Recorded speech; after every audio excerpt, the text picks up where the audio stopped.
Welcome to Digital Marketing Intelligence for Shopify Ask the Experts, our bi-weekly live show and podcast that features expert interviews and case studies to show you what to do and what's new in Shopify and e-commerce digital marketing for 2022 and beyond. Ask questions, suggest topics, and grow faster with actionable insights and proven strategies from the world's leading Shopify and e-commerce marketing experts. Hello, everybody, and welcome to Digital Marketing Intelligence for Shopify Ask the Experts. I'm Marissa Morgan. I'll be your show host today, and I'm also the Business Development Manager here at Engage, who is the producer of this show. I'm so excited to have you here because today we're talking about a topic that is so hot in the world of Shopify and e-commerce, and it is Facebook ads. My guest will be joining us. He is a Facebook ads expert and an e-commerce agency founder. He'll be joining us to share some Facebook ad secrets to give your Shopify stores a huge boost in sales in 2021. How about 2022 and beyond? And be sure to stick around after today's talk with our special guest.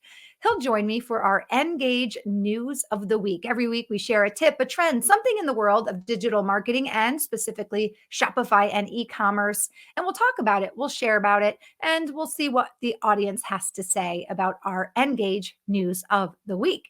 Okay, without further ado, a quick mention about our sponsor, Engage. We are super excited here at Engage to announce that beginning September 1st, we will be rolling out our latest app, which is SMS marketing for Shopify stores. Now, we all know that we have to do automated marketing, email campaigns, but SMS right now is a huge part of any e-commerce marketing digital strategy. SMS messages have a 98% open rate compared to emails, 20% open rate. So SMS marketing is a must-have for any business, specifically your Shopify or e-commerce business. We make it super easy for Shopify store owners to not only build their customer list, but increase sales and save time with automations. And of course, promote new products, coupon codes, personalized campaigns. Our SMS marketing program will be launching March 1st. It is the only app with no code support bots. So it's very easy to use and integrate into your current form and operating systems. I think you'll agree customer service and customer experience is one of the big competitive advantages for any business in 2022 moving forward. So having SMS in your digital marketing strategy is a must to really improve that customer experience. So stay tuned for more on that. We'll be kicking it off in March. And to kick off this rollout, new users will have the opportunity to get a 30-day free trial of our SMS program. And that will include 500 free SMS messages that you can use to kind of like shoot out to your customers. Maybe you want to do a welcome campaign or a discount code. It'll give you a chance to try out our program, our app, and see how it works for your Shopify or e-commerce business. Awesome. Super excited. You've got nothing to lose except a huge amount of business to gain. So stay tuned for more on the Engage SMS marketing for Shopify app coming soon in March 2022. All right. Without further ado, it is time for me to introduce you to today's special guest. He is from across the other side of the world, Sydney, Australia, from down under.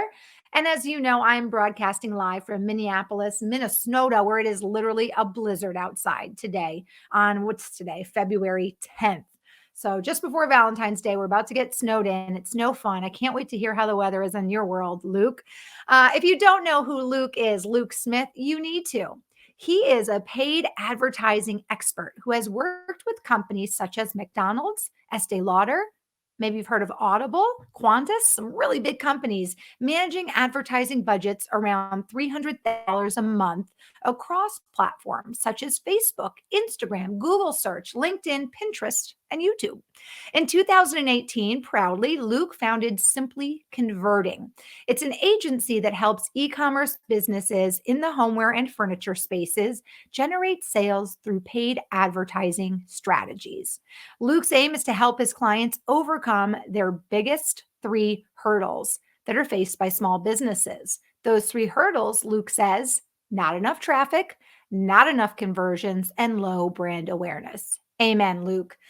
Since starting his agency, he's had the privilege of helping over 30 small businesses, as well as consult their agencies and training their staff on the latest paid ad advertising strategies. Fun fact about Luke, he comes from a family of entrepreneurs. His mother and also his sister, Amy Smith, who was a previous guest on our series, all own their own businesses. Please welcome Luke to our show. Luke, welcome. Thank you for being our guest expert today. And tell us, you are an entrepreneur like your mom and your sister. How did you end up in digital marketing? Yeah, thanks for having me on, Marissa.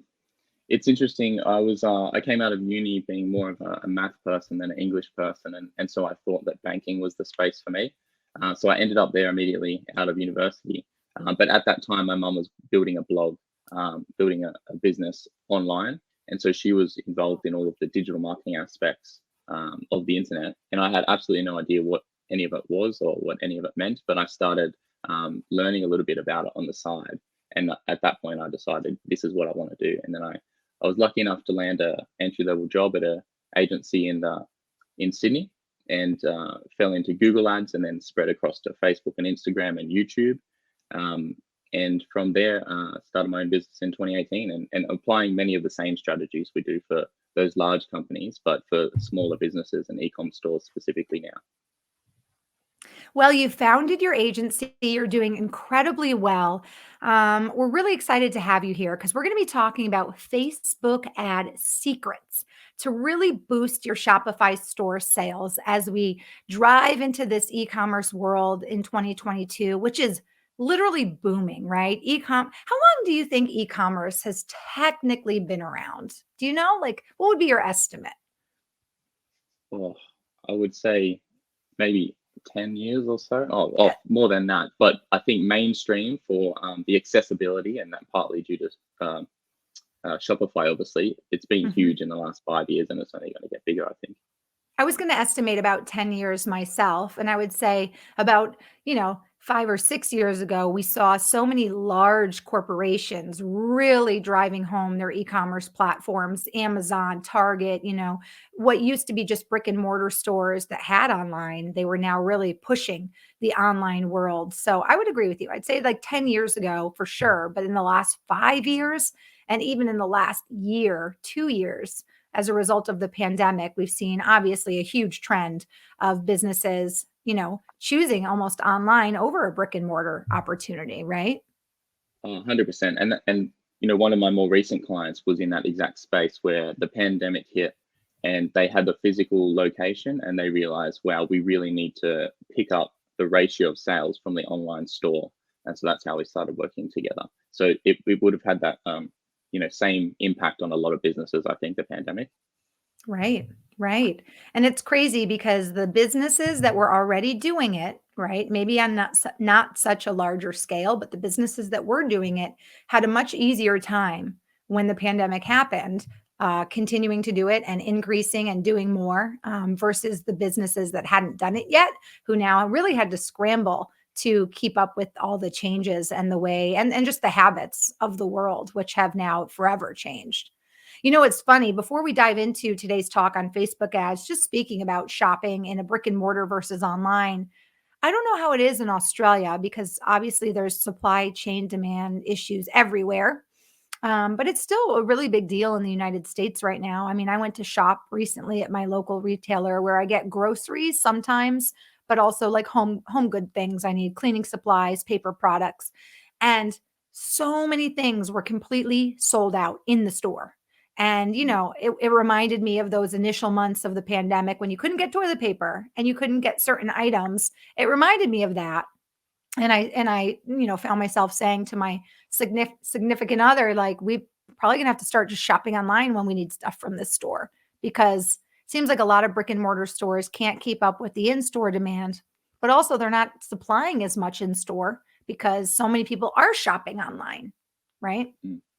Oh, and there's so much uncertainty too in the in-store locations because um, there's been lockdowns and things, and it's hard for them to predict how much to order. I think so. There's so many factors involved. But I've noticed the same thing. The shelves are a little bit bare at the moment, even in Sydney. Yeah. And even when it comes to, like, let's just say clothing. It's like you walk into a retail store and they have like 3 pairs of shoes of a brand and they hardly have any sizes. It's almost it can just be frustrating now to try to go and shop in person, only to realize when you're there that if you really want a selection, you almost have to do it online, right? Companies don't Mm. want to carry the overhead, and can't in store. Well, let's dive into today's topic because I'm excited about this one. I'm a big Facebook girl. Facebook ad secrets to give your Shopify stores sales a huge boost in 2022. For those of you listening on the podcast, I'll read through this outline slide for you. And if you're watching, please read through with me. How Facebook ads fit into the e commerce customer's journey. That's a great place to start with our talk. Then we'll talk about why it's important to communicate with customers based on where they are in that journey, why you need to examine both on Facebook and off Facebook metrics to identify bottlenecks and opportunities, and also how to determine the effectiveness of your advertising. Let's start as we dive into our talk, Luke, with the idea that, Facebook ads fit into a specific part of a customer's journey. Help us understand more just about that thought process. And in your Mm. experience, like, how do you figure that out? And what parts are there of a customer's journey? I just asked you 3 questions in one, but feel free to break that down however you choose. You're the expert for sure. Yeah. So I've got to sort of get out of my own perspective because as an advertiser, I'm always thinking of Facebook as the ad platform. So I've got to always switch to think about how the user experiences the platform first of all, Mm, and then uh, it is very early on in the customer journey to be honest. So people are on the platforms Facebook and Instagram, and if you're running Facebook ads, it goes through the ads manager, which goes across both Facebook and Instagram. You've got at least the option to do so.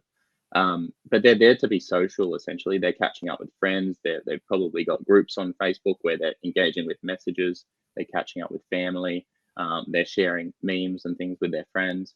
They're not necessarily there to be sold, and I think that's probably the main thing to keep in mind. And often, it's easy to forget. So even just browsing your own Facebook newsfeed, you might see ads for brands that you don't know, you've never seen before. You don't know what they sell, but they're just essentially asking you to buy now.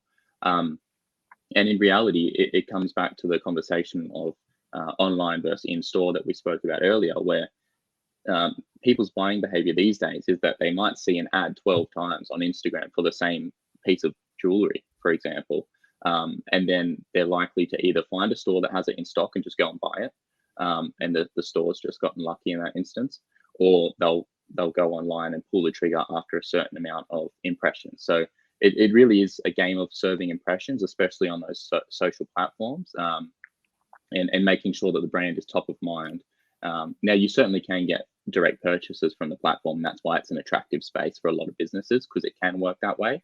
But it's not an easy ride just going for the money in, money out. So you've got to consider that people are there to be social. That's interesting. So considering if you're putting yourself in your customer's shoes, the first reason people are on a social media app is to be social, not to necessarily shop. But then ultimately your goal to get them to purchase means there's just a lot of things you have to take into account, why they're there, what they're doing, and then also um, the idea that people don't often buy with the first impression. And it is true. I would say, as a customer myself, I never purchase something the very first time. I usually have to see it a few times. And then oftentimes, if I'm really interested in it, maybe especially if it's a higher price point item, I may actually go off the social media app and then do a Google search and kind of dive more into the brand off the social media app. as well. So, want to give a quick shout out to Achochi, who is joining us for our talk today. He says, greetings, Marissa Morgan. Good to be here today. Welcome, Achochi. Thank you so much for joining in today's show. And also a shout out to Oswald, who is also joining us on Facebook and gave us a thumbs up as well. If you guys have any questions for Luke, feel free to drop those in the comment section, and we're happy to bubble those up during today's talk. Okay, so talking about the customer journey, where they are in their journey, again, why is it important to communicate with the customer? Oh, by the way, someone logged off and I think logged back in. If that's you, Achochi, welcome to the show. I just gave you a shout out in case you missed it. Welcome back. Thanks for joining us today. If you have any questions for Luke, drop them in the comment section. Okay, Luke, so talking about the customer journey, why is it important to communicate with the customers based on where they are in their journey? Yeah, so I think it's about considering where they are exactly in their journey and trying to talk to them at that stage, at that point in their path to purchase. Some people might not even be on a path to purchase. In the consumer's mind, they're not. So it's our job to introduce them to the brand. For example, if you've got a Shopify store, I work with a lot of furniture and homeware companies, so it's about introducing them to the benefits of not just the product, but of the experience, right? If they've never seen the brand before, they've never been to the website, they've never visited the Facebook page, they haven't done the Google, you're seeing them for the first time. So an example of this would be if you were selling a couch, for example, one of the lines that we've used before is make your home a haven. So it's a safe space. It's somewhere where you want to put your feet up, watch some Netflix. So we're kind of playing into that emotion with the sole objective of introducing somebody to the brand. It's not to sell them the couch at that point, but there's always at the end of the copy, for example, there might be a call to action that is shop now, but it's kind of buried below. So the first is the lead in. So it's kind of a soft approach. And then when you think about the next path in someone's journey, they may have clicked that ad, or they may have visited your Facebook page or your website. So they're a little bit more familiar with the brand. They may or may not know the specific products you sell, but we know they've kind of made that next step. And at that point, we want to re-indoctrinate them. We want to build some social proof at that point. Other people have purchased from here. Here's what they've purchased. Come and check out some products if you like. It's not too hard and fast as well. It's bringing them back and allowing them to browse. So a lot of people will hit a Shopify store and not view a specific product. There's always percentage drop-offs where people will hit the store, some percent will view a product, and then of those, a certain percent will add to cart. Of those, a certain percent will initiate checkout. So you get drop-offs at each of those points. So as brands and marketers, we try and figure out where they're at and what we need to say to them at that point to get them to take the next step. It's all about getting them to take the next step, not starting with the last step. Yeah. Enticing them, making them feel like you're helping to solve their pain point or their problem.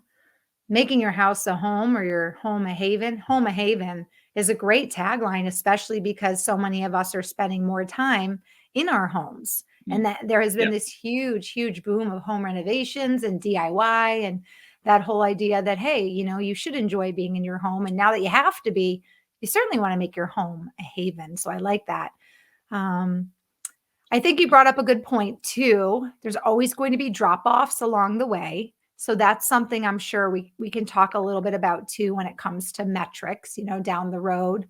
But I also like the idea that you mentioned, not necessarily making a hard call to action too soon in the journey, because as you mentioned earlier, you need to remember your customers are on social media apps to be social and not to feel like they're being sold.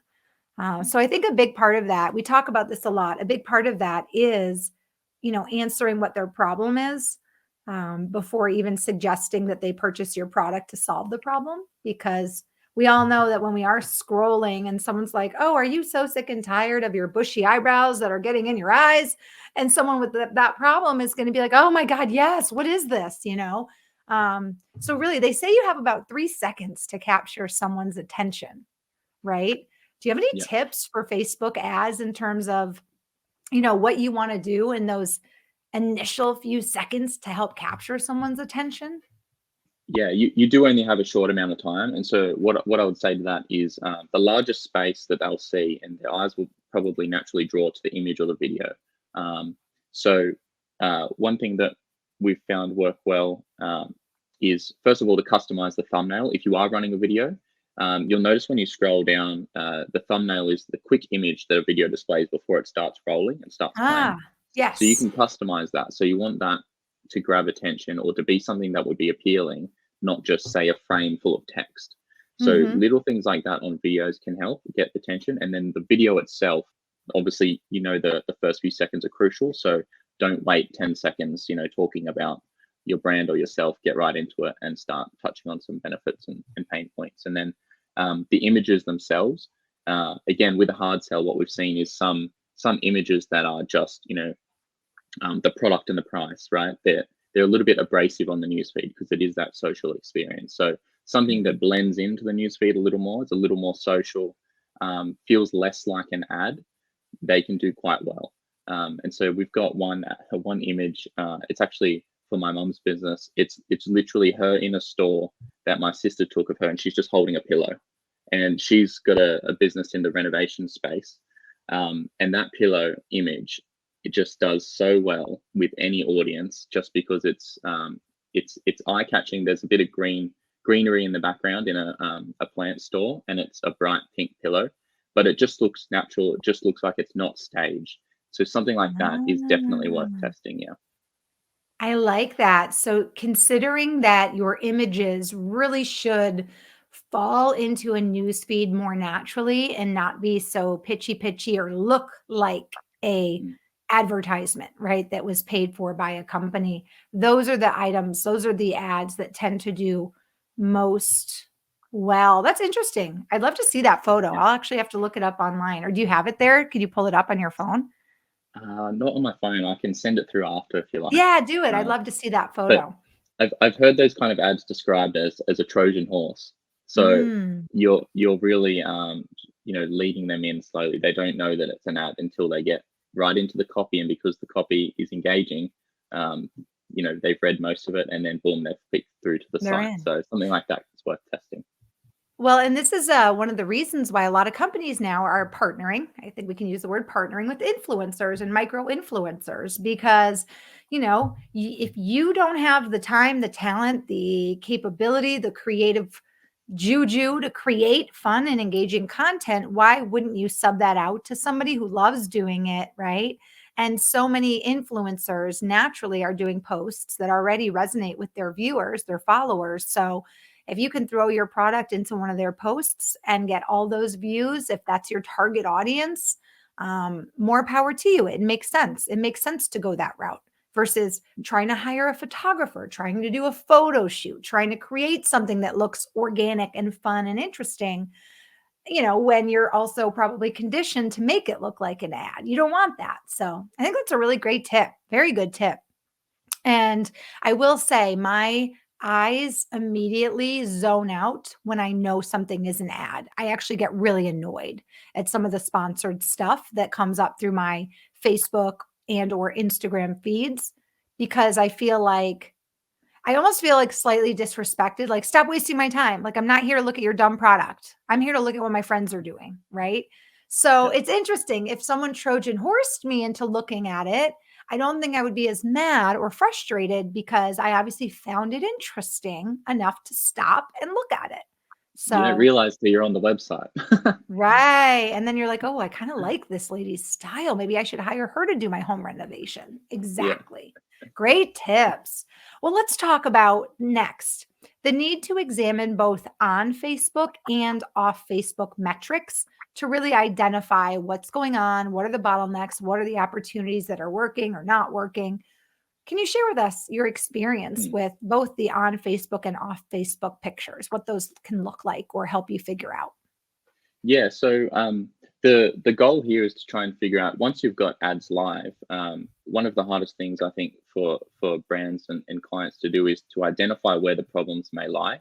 And so breaking it out into what's happening on Facebook versus what's happening off of Facebook is probably the first thing I would do, because then you can decide where, if your attention needs to go to Facebook and the ads themselves, or if your attention needs to go on conversion rate optimization on the Shopify store, for example. So looking at on Facebook first, what we're looking at is how efficient our ads are at moving people from the ad platform or from the newsfeed to the website. So if it's inefficient, then clearly there's a problem on that side of things. And by efficient, what I'm looking at is what is the click-through rate. So is it high enough? And typically we want as close to 1% as possible, especially for e-commerce ads, because sometimes they can be a little bit lower. And then what is the cost per click? And the CPC in brackets link clicks is a different metric to CPC or. And that's the one we're looking at. So we want obviously as cheap as possible for the cost per click. That's how cheaply we're getting people to the website.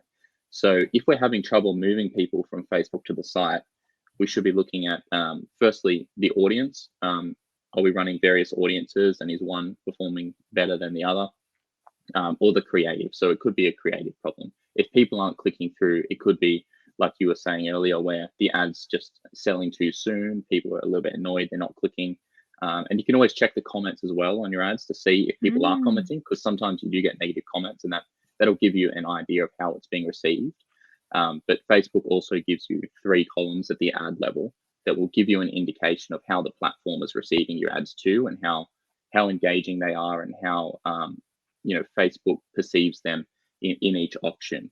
Are they positive ads that users are loving, in which case you might get cheaper delivery, or are they ads that users are feeling sold and they're not clicking? If the click-through rate's low, Facebook can give you higher delivery costs because they don't want those on their platform. They want it to be a positive experience. So looking at those numbers will tell you if it's a Facebook issue or not. Now, if that's all good, if you're getting lots of traffic to site and it's very cheap, and that's when we start looking at off Facebook metrics. And first of all, we want to see how long are people staying on the site, because it's all rosy to have 1,000 people hit the website. But if you look into Google Analytics, for example, and they're there for 2 seconds, something's off. And you're going to be wasting some ad spend. So looking at time on site first of all, and then you want to see, okay, what's happening after they've stayed on the site for 30 seconds or more. Are they viewing specific product pages is the next step to look at.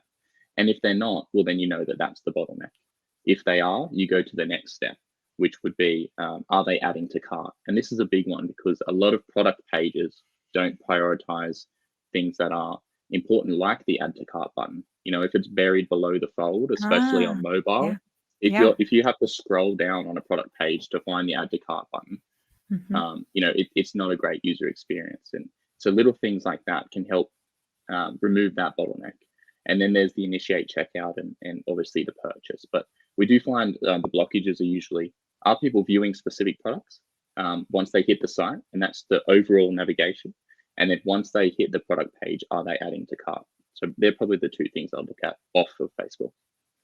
Well, I can tell you know what you're talking about. I'm ready. I'm ready to learn everything. You're getting me excited about this, because it seems like, and I can appreciate that as someone coming from, right, a platform. Engage is a platform with all these amazing tools for small businesses, and more specifically our SMS program that's rolling out.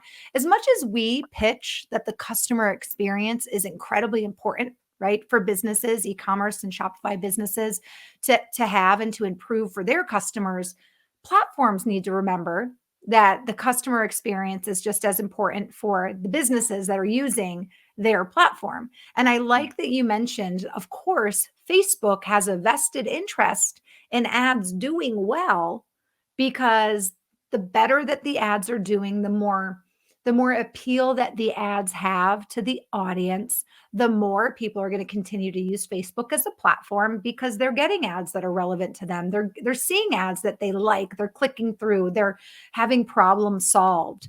Versus, as we mentioned, the opposite, which is, oh, I'm so sick of the ads on Facebook. That I'm here to socialize, not shop.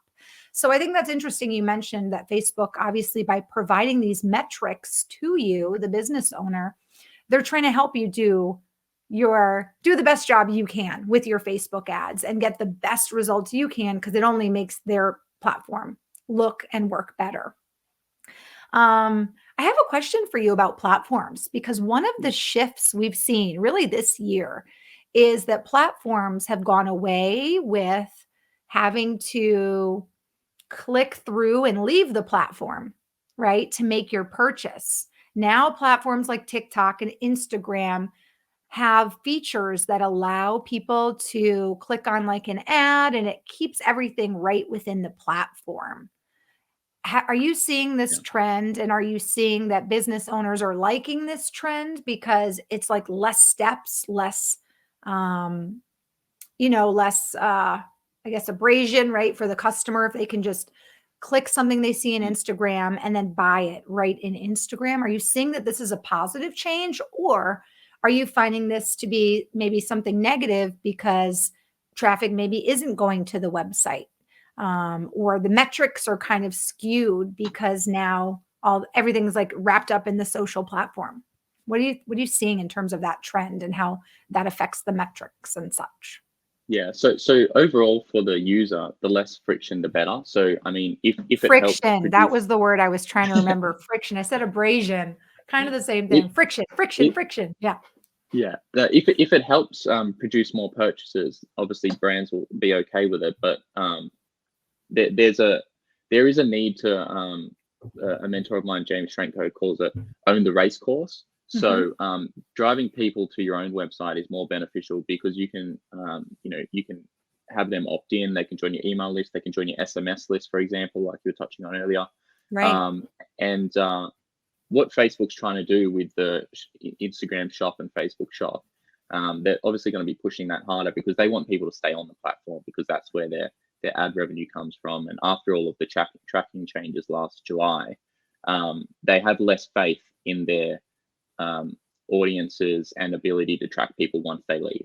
So it is better for advertisers for visibility if you can get all of the activity still happening within Facebook. You can Mhm. you can see more of what's happening. I suppose there's less of that that gap in measurability.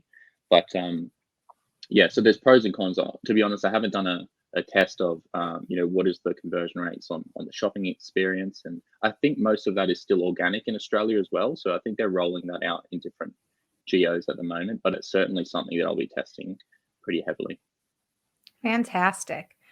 All right. Our last point that I know we wanted to cover together is how to determine the effectiveness of your advertising, specifically on Facebook. And I know that you mentioned Facebook does provide a variety of metrics. Do you have any other insights you'd like to share? Are some of those metrics more helpful than others? What do you think about A B testing, running multiple ads at once, maybe with different creatives, like we mentioned earlier? What are your thoughts on how to measure the effectiveness of your Facebook ads? Yeah. So with the testing aspect of that, we're doing that at the moment with creators where we'll just try and once we've established a few audiences that are working well, we'll pick our top audience, and then just using that audience, we'll test the same wording, the same copy, the same headline, but a different image. And so we'll do that a number of times. And if you run it 6 times with the same audience, the same copy, and one image, for example, has a click-through rate 50% higher, we kind of identify that as our winner. So we're doing this over time to identify winning images or videos and winning pieces of copy. So we can do it the other way as well.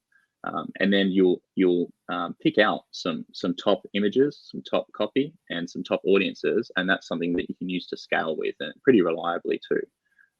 So that's kind of what we're doing from a testing perspective. But with overall performance, this ties back to the drop off in tracking as well from the iOS updates. What we're looking Mhm. at doing is relying less on the metrics that Facebook gives us directly on purchases and purchase value because it's becoming a little bit inaccurate. So we're looking at revenue from Shopify. And so what we're doing is we're looking at the overall efficiency of the advertising by looking at the advertising dollars going in and the revenue in Shopify coming out because it's the true revenue, right? It's the online orders that are coming through, and just looking at what that ratio is, and that'll give us an indication of the movements. For example, if we were to halve the ad spend and we see it drastically drop, or stop it altogether as a test and we see it really drop, we can get a gauge of the responsiveness to the Mhm. ads. Yeah. Mhm. I like that you mentioned using the Shopify metrics really, to measure your, you know, advertising efficacy, because at the end of the day, we've shared as we talk about Shopify and learn more about it, they have fantastic metrics that break down so many different aspects of what's happening in your stores, in your sales, in your returns, in your revenue, et cetera, et cetera. So I like that you mentioned not relying too heavily on Facebook metrics. Definitely incorporate the Shopify metrics. And then, of course, the idea of A/B testing, swapping out art or swapping out, headlines or text. Great ways to figure out what's doing the best and what's doing the best with what audience. Pretty neat. Mm.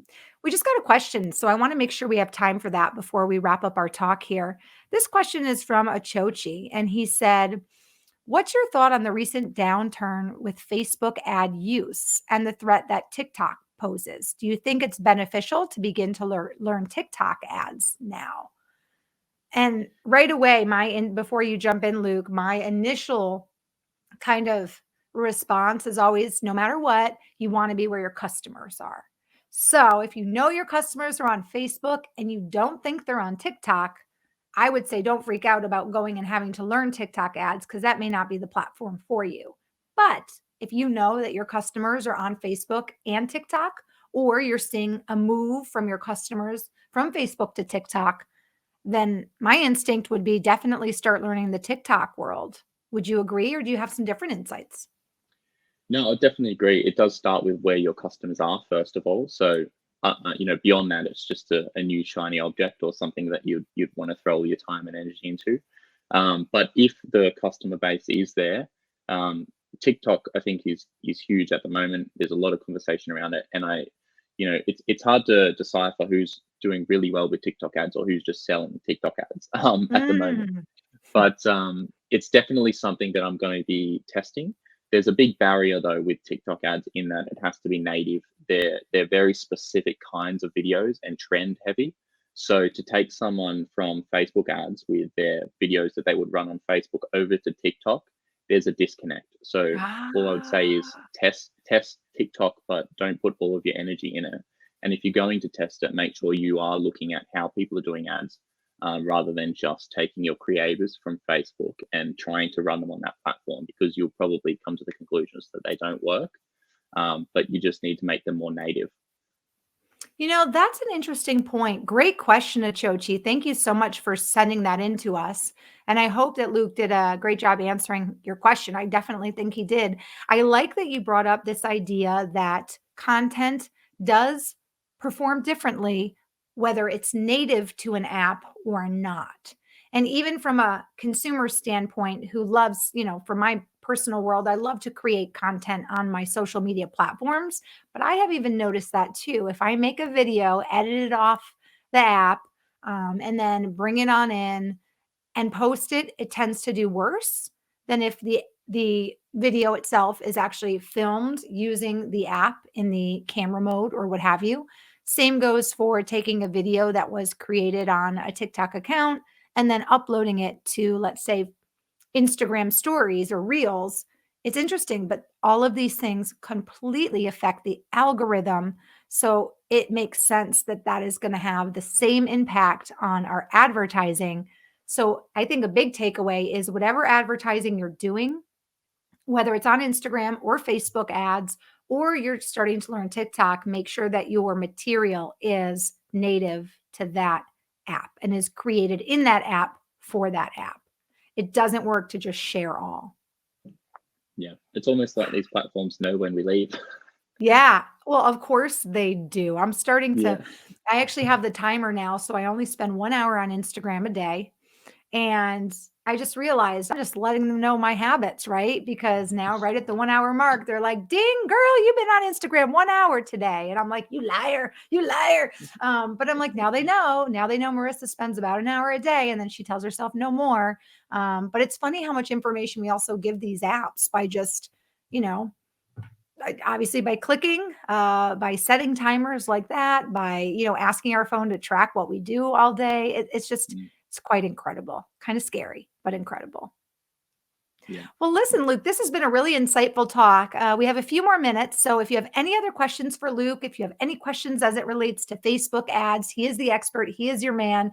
Please feel free to drop those questions in the comment section. And Achochi, thank you so much for that question today. And of course, for joining us for today's show. Luke, we're going to dive into in just a moment our Engage news of the week. And lo and behold, this week it has to do with Facebook ads. So I'm really excited to have you weigh in with us for that Engage of the week. Are you down to join me? Yeah, 100%. Okay, awesome. By the way, Achochi just chimed in and said, go where your customers are, irrespective of the trend.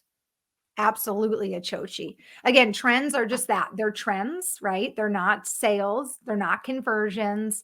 Certainly explore a trend and figure out if your consumers are there, but don't just jump on board. Again, don't be on every platform just because you think you need to be. Figure out where your customers are first.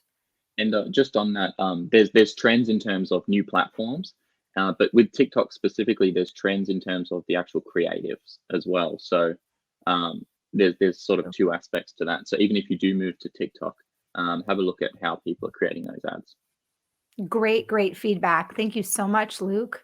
All right, guys, it is time for our weekly Engaged News of the Week. Every week at the end of the show, we share with you a tip, a trend, a piece of news in the digital marketing world. And as this series grows this year and we focus on Shopify and e commerce, we're going to make sure to bring you all of the newest trends and info as it relates to e commerce and Shopify. And this news of the week is so perfect to end our show with Luke because it has to do with Facebook ads. So here's the news of the week. Luke, feel free to weigh in and share your thoughts on this change. So this week, we're talking about how Facebook recently announced that they're making changes in Ad Manager and they're making it more streamlined so businesses can more easily streamline their campaign process. They have essentially reduced the number of ad objectives that you can choose from, basically cut it in half from 11 down to just 6.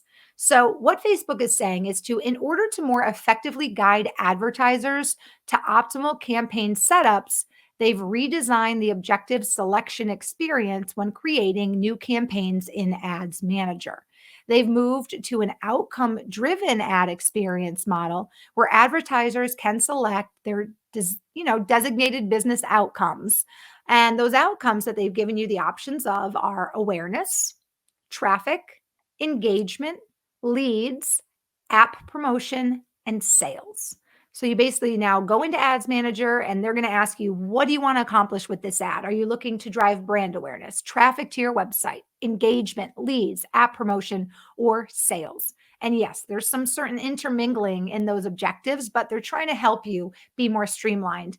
And then the interface will actually guide advertisers to the most optimal campaign setup and creation paths to achieve their desired outcome. What are your thoughts on this change to the Facebook Ads Manager? Do you think that this is something positive? Do you think it's going to help the customer experience, right? Or do you think, the opposite? Do you think maybe they shouldn't have changed it? It was fine the way it was.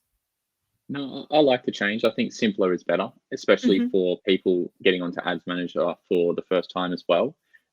If they were to just give you one objective and then 30 different ad formats, it'd be so confusing. So I think that the way they've done it is that if you choose an objective and they've reduced those objectives, then it kind of guides you down a path of what ad formats are related to that, rather than showing you all of the ad formats. So I think it really helps with the ad creation as well. I agree. And if there's someone who would know, it's you. You are a Facebook ad secret keeper. And we really appreciate you taking the time to share some of your insights and experience and secrets to Facebook ads for our audience who are in e commerce and currently using a Shopify store or looking to work into that world. So thank you so much for sharing all your time with me today, Luke. I would love to share Thanks with for having our me on. audience. Yeah, I would love to share with our audience how they can connect with you. First, let's talk about LinkedIn. I know you're on LinkedIn. Is LinkedIn a great way for our audience to connect with you?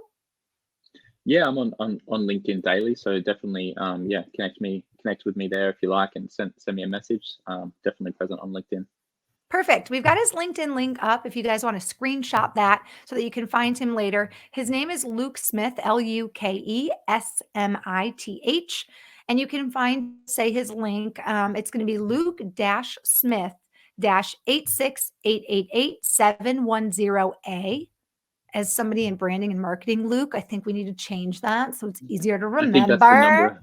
It's probably the number of Luke Smiths on LinkedIn. Can you imagine, right? You're like sixth LinkedIn Luke Smith. That's crazy. Yeah.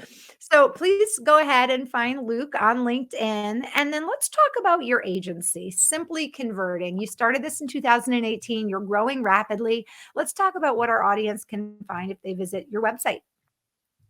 Yeah. So if you visit simplyconverting.com, you can go through the process to book a call with me there if you like, if you wanted to chat.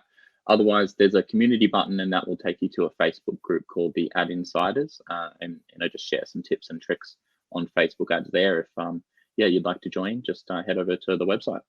Perfect. Simplyconverting.com, spelled just how it sounds, Simply, converting, for those of you listening on the podcast.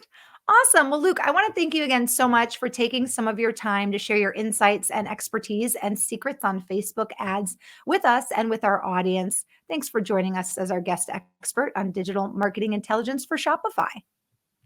Thanks very much.